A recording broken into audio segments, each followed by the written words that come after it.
You cannot hide it from your self. आप इसे खुद से नहीं छुपा सकते। Hello friends, this is Sanjeev Jain. तो आज की जो कहानी है ये एक सूफी संत थे, बड़ी फेमस। और वो सूफी मास्टर जो थे उनके पास दो शिष्य थे। और वो शिष्य जो है वो उनके पास आए और उन्होंने रिक्वेस्ट करी कि मास्टर, हमारे को जो है असली जो ट्रूथ है, ठीक है, जो भगवान है, हमें उनसे मिलना है और हमारे को जो है उनसे मिला दीजिए। लेकिन जो मास्टर है, मास्टर ने कहा कि नहीं, ये ऐसा नहीं हो सकता कि मैं दोनों को सिखा सकता हूँ। मैं केवल एक को सिखा सकता हूँ और इसके लिए मैं आप दोनों का एक टेस्ट लूंगा और जो मुझे आप में से लायक लगेगा उसको मैं ये टेक्निक सिखाऊंगा। तो फिर जो है उन्होंने उनको क्या टेस्ट दिया, उन्होंने हर एक को, दोनों को एक एक जो है पिजन दिया, और एक एक पिजन दिया या एक एक डव दिया। और वो जो बर्ड जब उन्होंने उनको दिया, उन्होंने कहा कि तो आप दोनों को एक काम करना है कि जब आपको कोई नहीं देख रहा हो तो इस डव को या इस पिजन को मार डालो और उसकी बॉडी लेके मेरे पास आओ।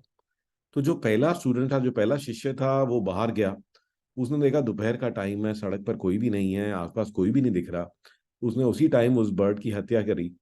और वो जो बर्ड की बॉडी लेकर के वो इमीडिएटली अपने गुरु के पास आ गया। उन्होंने कहा कि ये लो जी, आपका जो काम था मैंने कर दिया, अब आप मुझे सिखाओ। तो गुरु ने कहा नहीं, अभी रुक जाओ, अभी हम पहले दूसरे की वेट करेंगे। तो जो दूसरा है उसकी वेट करते रहे, लेकिन एक दिन हो गया, एक महीना हो गया, एक साल हो गया, 2 साल हो गए, 3 साल हो गए, बट वो वापस नहीं आया। लेकिन बहुत लंबे इंतजार के बाद, 3 साल के बाद, फाइनली वो शिष्य वापस आया। और उसके हाथ में जो बर्ड था, जो डव था, वो अभी भी जिंदा था। तो गुरु जी ने कहा कि तुम्हें एक छोटा सा काम दिया था, तुम वो भी नहीं कर पाए। ठीक है, तुम कैसे शिष्य हो, ये तुम्हारे को मैं कैसे कुछ भी सिखा सकता हूँ। तो उसने कहा कि नहीं, मेरी इसमें कोई गलती नहीं है। मैं जहां भी गया मैं जहां भी गया, मुझे कोई भी ऐसी जगह ही नहीं मिली जहां पे कोई भी ना हो।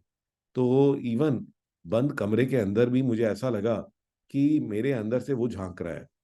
मैं बड़े बड़े पहाड़ों के अंदर गया, गुफाओं के अंदर गया, जहां पे आसपास कोई भी नहीं था। मैंने जब अपनी आंखें बंद कर ली तब भी मुझे ऐसा लगा कि नहीं, वो मेरे अंदर से तो झांक रहा है। तो कहते हैं कि हाँ, लोग नहीं है, आसपास कोई और नहीं है, बट मेरे अंदर तो वो है। तो मेरे अंदर वो है, तो इसीलिए ऐसा मैं कैसे कह सकता हूँ कि कोई भी नहीं है और कोई भी देख नहीं रहा। तो वो तो हमेशा मेरे अंदर से देख रहा है। तो जो मास्टर है, he was very happy to hear this, और उन्होंने कहा कि हाँ, तुम ही मेरे शिष्य बनने के लायक हो और तुम ही को मैं जो ये ज्ञान जो है दे सकता हूँ, क्योंकि तुम ऑलरेडी इस चीज को रियलाइज करते हो कि भगवान जो है, या जो प्रेजेंस है, जो विटनेसिंग प्रेजेंस है, जो विटनेस है, ही इज एवरीवेयर एंड आपके अंदर हो चाहे बाहर हो। तो कहते हैं कि जाहिरा जो है ये सूफी नाम है भगवान का। जाहिरी का मतलब होता है कि गॉड इज मैनिफेस्ट एवरीवेयर। पेड़ों में भी है, जो है नदियों में भी है, आकाश में भी है, तालाब में भी है, माउंटेन्स के अंदर भी है, लोगों में भी है, जानवरों में भी है। तो और एट द सेम टाइम एक और नाम होता है भगवान का, इसका नाम है शहीदों। तो शहीदों का मतलब the one who is looking from inside.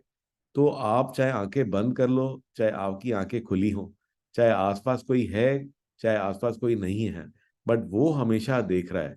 तो it's not only from the inside, he is always there from the outside. तो इनफैक्ट जब भी हम कुछ काम कर रहे होते हैं तो हमें ऐसा नहीं सोचना चाहिए कि कई बार हम लोग कुछ काम करते हैं, हमें ऐसा लगता है कोई देख नहीं रहा।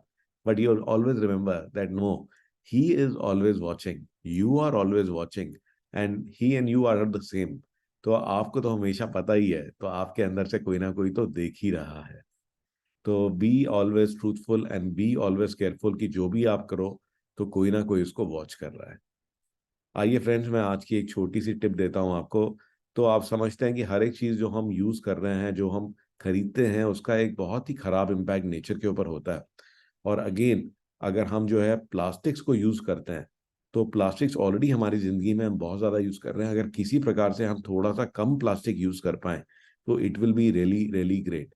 तो उसी के लिए गाइज मैं आपको दिखाना चाहता हूँ कि एक जगह पे जहाँ पे आप प्लास्टिक को अवॉइड कर सकते हो। आपने देखा होगा कि इवन फूड पैकेजिंग में तो ऑलरेडी लकड़ी का या बैम्बू का बहुत इस्तेमाल होने लगा है, कि जो है अब चम्मच वगैरह जो प्लास्टिक की जगह में बैम्बू के आने लगे हैं, लकड़ी के आने लगे हैं। इसी प्रकार से टूथब्रश, तो अगर आप बैम्बू टूथब्रश सर्च करेंगे तो अमेजोन पे, तो आपको जो है आप देखेंगे कि ये बैम्बू टूथब्रश मिल जाएंगे। इनकी पैकेजिंग भी इको फ्रेंडली है और इसमें ब्रिसल्स को छोड़ करके कहीं पर भी प्लास्टिक नहीं है। और क्योंकि प्लास्टिक इसमें हम लोग बहुत यूज करते हैं और फेंक भी देते हैं, तो हम बहुत नेचर को सेव कर सकते हैं by using these bamboo tooth brushes instead of these plastic tooth brushes. I would highly recommend. मैं पिछले 2-3 साल से यूज कर रहा हूँ, and I find them to be equally effective and much better even when you're holding them. They are far better than your regular toothbrushes. तो guys, इसको जरूर इस्तेमाल करके देखें and you will find them to be really amazing. So I look forward to seeing you in my next story.